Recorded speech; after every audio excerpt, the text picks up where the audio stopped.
I heard a splat and looked towards the sound. There, I saw a dumpling smashed against my mom's cheek as she sat across from me. Old folks should stay away, someone muttered. My mom wiped her face with a napkin, trying to stay calm, but I could see she was disgusted. You're Sarah Murphy, handling foreign currency deposits at the New York bank, aren't you? Yes, that's me. You don't seem to have dementia. Keeping up part-time work, right? I'll remember you until tomorrow, my mom said. Then she quietly stood up and walked away quickly. I followed her. My name is Jessica Jones. I'm 29 years old and work in an office. Since graduating from college, I dedicated myself to my job and didn't date much. But a few months ago, I got a boyfriend named Charlie. He's the same age as me and works as a banker. A colleague introduced us. Charlie is nice, gentle, and polite to everyone, which made me feel comfortable with him. I secretly thought I'd like to marry someone like him, but I felt it was too early to introduce him to my mom. I'm Charlie. I've been dating Jessica for 3 months now. Nice to meet you. Thank you for your polite greeting. You're a good man. Too good for my daughter. My mom smiled as she watched Charlie's polite greeting and his trembling hands presenting a gift. Jessica is really kind and hardworking. I'm the one who's undeserving. Is that so? She used to be such a klutz, a tomboy with short hair when she was little. Oh, right. Would you like to see her album? Really? I would love to see it. Wait a moment, Mom. My mom welcomed Charlie, and the three of us had a delightful dinner that day. After that, Charlie and I often visited my mom's house together. My dad passed away when I was little, and my mom raised me as a single parent. Your happiness is my happiness, Jessica. Thank you for introducing Charlie to me, she would say, genuinely happy for my well-being. Seeing her happy face made me happy too. However, taking Charlie to see my mom too often made me worry it might seem like I was pressuring him into marriage. I was considering marriage with Charlie, but I wasn't sure how he felt about it. When I visited Mom alone one time, Charlie said, "If you were going to your mom's, you should have told me." I was worried about her since she was feeling a bit under the weather last time, and I wanted to see her face. Plus, I wanted to talk about the movie she recommended. It turned out Charlie and my mom were getting along better than I thought. Given my mom's calm and gentle nature, they probably just clicked well. With work going smoothly and good relationships with my lover and family, I began to wonder if my life was going too well. 6 months into our relationship, Charlie said, "Jessica, for Mother's Day next month, shall we go out to eat, just the three of us? There's a place I want to take you both. If you have plans just for the family, we can go another time." Really? I love the idea. Charlie knew my mom would be thrilled, so we decided to go out for dinner on Mother's Day. I thought about inviting my sister, but she was married and had little children, so we settled on just the three of us. Oh, I recognize this place. I love the Chinese food here, my mom exclaimed. Really? You knew about this restaurant? I asked. Sure. I used to come here often. But Charlie, you really know my taste, finding a place I like. Charlie blushed at the compliment. Having never been to this restaurant, I followed Charlie and my mom's lead. The restaurant was adorned with chandeliers and large lanterns, showcasing luxurious decorations. A waiter stood tall next to a large swivel table. I realized this was a high-end Chinese restaurant. Then please bring us the special course I ordered, Charlie said calmly to the waiter, watched by my mom with a beaming smile. I was probably the only one feeling nervous in this situation. As we tucked into the dishes being laid out one after another, the pleasant aroma of dumplings filled the air. Then from behind me, a high-pitched woman's voice rang out. Right? What are you doing here? You are Sarah. Charlie's face turned pale in an instant.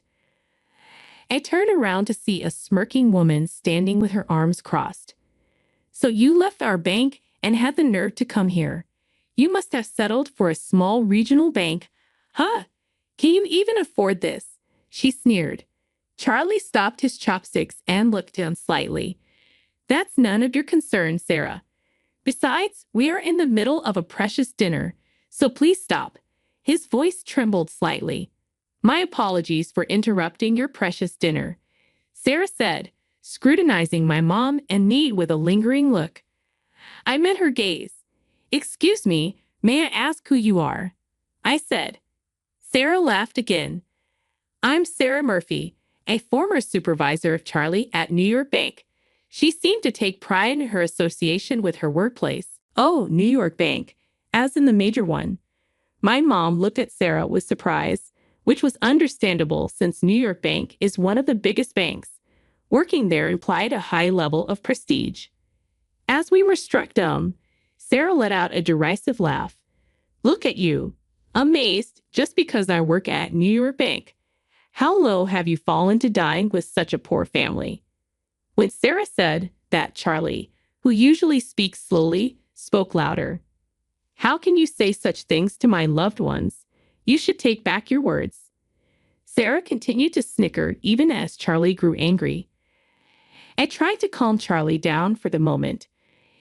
It was the first time I heard of Charlie working at New York Bank, but I knew he had changed jobs due to harassment from a superior at his previous bank. He had been pursued by a married woman who was his mentor at the bank where he first worked. When Charlie firmly rejected her advances, she started to blame him for her mistakes and even deliberately lost documents he was responsible for, subjecting him to severe bullying. Eventually, Charlie couldn't endure the harassment and resigned. This is the woman who was Charlie's mentor, I thought. So you're the one who drove Charlie to resign. What are you talking about? I just honestly reported to the boss that Charlie couldn't do his job. Sarah replied, I was merely fulfilling my duties as the mentor for dropouts. Sarah sneered. You were just his new employee mentor, but you were very close to him. I countered. My words made Sarah pause. She realized Charlie had told me everything. Then she blinked and furrowed her brow. Who are you talking to? I'm a different class of person from you people. How are we different in class? I asked. We are entirely different, she said. An elite like me, working in the foreign currency deposit department of a major bank, versus a man who has dropped out of the elite and works hard all his life for low pay, a woman working for some dirty small to medium enterprise, and an old hag who works part-time. And not someone you can casually chat with. Sarah's harsh words made my jaw clench and my teeth grind. She looked at us and laughed heartily. I feel sick sharing a meal in the same place as you. I'll forgive Charlie for old time's sake, but can this low-class family leave now? I was at my breaking point and almost slammed my napkin on the table, but my mom stopped me. We will leave once we finish our meal. Please go back to your seat without minding us. Your food will get cold. Looking at her table, I noticed only one set of dishes laid out. My mom's words implied, eat alone and be miserable. Considering the conversation over, we turned back to our table and picked up our chopsticks again. Then, out of the corner of my eye, I saw a shadow hastily reaching for a plate. You guys are a burden on society. The next moment, I heard a splat. Turning towards the sound, I saw a smashed dumpling sticking to my mom's cheek. Old hags and poor folks should stay away. Hey, how terrible. How could you do that? I yelled. Are you okay, Mom? I'm so sorry. Charlie was about to call the restaurant staff when my mom stopped him. It's not right to throw food, especially something so hot. While she wiped her face with a napkin, trying to remain calm, her expression was full of disgust. Sarah laughed loudly at this sight. Let's just leave. This meal is ruined anyway. You're Sarah Murphy from New York Bank, handling foreign currency deposits, right? That's correct. It seems you don't have to worry about dementia yet. Keep up the part-time work. Sure, I will remember you well until tomorrow. After saying that, my mom silently stood up and walked away briskly, her cheek red. We decided to stop by a doctor for treatment on our way home. Charlie apologized many times for the day's events, but my mom, with a smile, said, "It's not your fault, Charlie. No need to apologize anymore," and she forgave him generously. I was curious about my mom's words, but their meaning became clear the next day. While I was at work taking my lunch break, I received a call from Charlie. He usually didn't call during the day. Thinking something must have happened, I quickly answered, and Charlie's voice was trembling. "Who the hell is your mom? What are you talking about?" I asked. "I received a strange call this morning. The content was bizarre, but it seems my seniors already know about it." Charlie was panicking. His thoughts jumbled as he spoke. Unable to understand what Charlie was trying to say in his panic, I decided to listen to his story after work. We decided that if it involved my mom, we would talk about it with her as well, so we headed to my mom's house. "Hi, Jessica." "Charlie, what is it?" "Craving my baked potato again." "Baked potato? I love those, but no, that's not why we're here. Was it you who called my bank expressing interest in doing business?" "Really? Is that true, Mom?" While tying her apron, my mom smiled mischievously. "That's right. I'd like to do business with your bank from now on, my dear banker." Charlie looked utterly flabbergasted. "Charlie, what business?" As I asked, Charlie took a deep breath, trying to calm himself. Then the doorbell rang. Just in time. "Come on, you two, join us." "What?" When my mom opened the door, a tall man followed by a smaller, hunched-over Sarah stood there. "Why is the president of New York Bank here?" The man, sweating and offering a luxurious gift, appeared to be the president of New York Bank. "We are here because of the sudden account closure." "What has happened?" "I have decided never to do business with your bank again," my mom stated with an unusually sharp tone, uncharacteristic of her usual gentle demeanor. The president was in a panic, his shirt collar soaked with sweat. My eyes met Sarah's, but she quickly turned away. "Please let us know if there is anything we can do. However, we earnestly request you to reconsider the cancellation of the $150 million deposit," the bank president pleaded. "So the phone call I received this morning wasn't a lie," Charlie murmured, eyes widening in realization. "You were the ones who refused, right, Sarah Murphy? You said our classes as people are different, that you feel sick being in the same space as someone lower class like me, right? Then you wouldn't want to hold on to my money either." "That's not what I meant." Sarah struggled for words, her eyes darting around. The bank president turned sharply towards her. "Did you say that? Do you not know who this woman is? She is Carol Jones, one of the top 3 investors in the USA. A legendary figure indeed." My mom was a well-known legendary investor with a net worth of several $billions who had entrusted $150 million to New York Bank for management. However, due to the incident with Sarah, she decided to cancel this deposit. Realizing the gravity of her actions, Sarah trembled. "What are you doing? Apologize to her," the president demanded. "I am truly sorry," Sarah said, her voice shaking. My mom watched them apologize with quiet disdain. "No, I will not forgive you. As I have already decided and mentioned on the phone, please transfer my deposit to the designated bank by the end of this month." "I am so sorry. Please, I beg you to reconsider. I didn't know who you were and was rude, but such an incident will never happen again. If you judge people by their appearance and act so rudely towards them, then I can't trust you," my mom replied sharply. Sarah swallowed hard at my mom's words, collapsing to her knees. "Please, I'm really sorry." I was astonished to see 2 adults, Sarah and the president in suits, apologizing profusely to my mom. However, my mom did not nod in agreement. Sarah, realizing she was not forgiven, looked up and then made eye contact with me and Charlie. She crawled over. "What are you doing?" I asked. "Jessica, Charlie, I'm so sorry. Please forgive my rudeness." Sarah continued to apologize loudly, dripping with sweat. Then she gave a creepy smile and started talking to us. I never thought Charlie would be dating such a high-class daughter. You were something. Birds of a feather flocked together. Charlie's brows furrowed naturally upon hearing Sarah's words. The president then asked, "Excuse me, do Charlie and Sarah know each other?" Sarah visibly paled at the president's question. Charlie clenched his fists tightly and took a deep breath.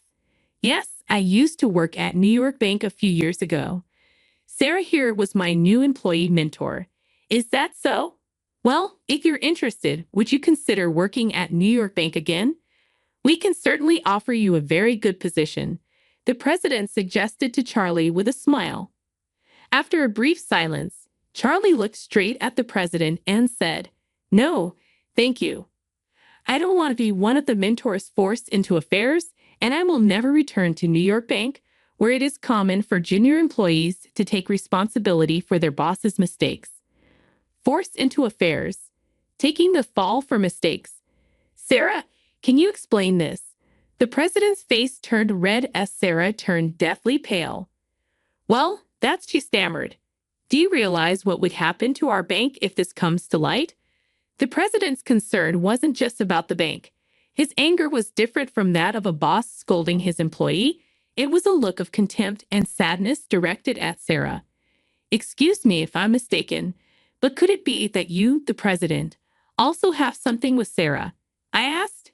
The president looked down quietly, and then drops of water, different from sweat, fell to the floor. "You said I was the one you were meant to be with. We are both married, but it was just that we met too late." Could it really be? I was speechless at the shocking turn of events. While we were taken aback, the president confronted Sarah, who had been having affairs at work despite being married. Moreover, she was using these affairs not just as flings, but to continue her relationship with her boss to advance her career. Sarah just hung her head in shame. The president was devastated by the shock of learning the truth. I felt a rush of anger. "You sure looked down on us, didn't you? Well, I have a prestigious education and landed a job at New York Bank, and you think engaging in such despicable acts makes you elite? I just wanted to climb the career ladder," Sarah mumbled.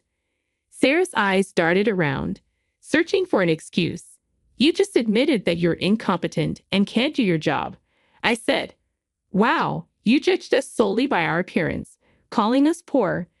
But no matter how excellent your education or career might be, what you've done is morally bankrupt. Now you will face the consequences." After a moment of silence, my mom chuckled and clapped her hands loudly once. "That's the end of that. Don't come to my house anymore and don't contact me unless it's to arrange the payment. Now, if you understand, please leave." The president walked away listlessly, followed by Sarah. After they left through the front door, I watched them go for a while, their aura heavy and gloomy. Afterward, my mom's $150 million deposit was successfully transferred to the bank where Charlie works, and the matter was settled for the time being. Charlie's reputation at the bank improved due to this, and it seems certain he will be promoted in 6 months. On the other hand, according to a former colleague of Charlie's, Sarah was fired after the incident. Her sudden dismissal became a topic of conversation among the bank employees, sparking rumors that something had happened. Then someone well-informed about the affair between the president and Sarah exposed the truth in the bank. Furthermore, the wives of her other married lovers demanded alimony from Sarah. As a result, her affairs were revealed to her husband, leading to her divorce. Sarah was in debt for alimony payments and had lost her family. She confessed her affair with the president to the president's wife herself, saying, "It's not fair that I'm the only one who's unhappy." The wife calmly dealt with the confession and demanded alimony from Sarah. After this backfired and accumulated more debt, no one has seen Sarah since. 3 months have passed since then. This Chinese food is always so delicious, but it would have been nice to make up for Mother's Day after all. Paul, Charlie, and Jessica weren't at fault, but we couldn't finish the meal that time. Right, this is my way of making it up too, I said. We returned to the high-end Chinese restaurant to make up for that day, the three of us dining together again. We just hoped for more peaceful days like these. By the way, Charlie, even if you and Jessica break up, I have no intention of changing the person in charge of my deposit. I dislike relationships where love isn't judged fairly. Hey, Mom, what are you talking about? We're not held together by convenience. If we break up, it'll be clean and clear, right?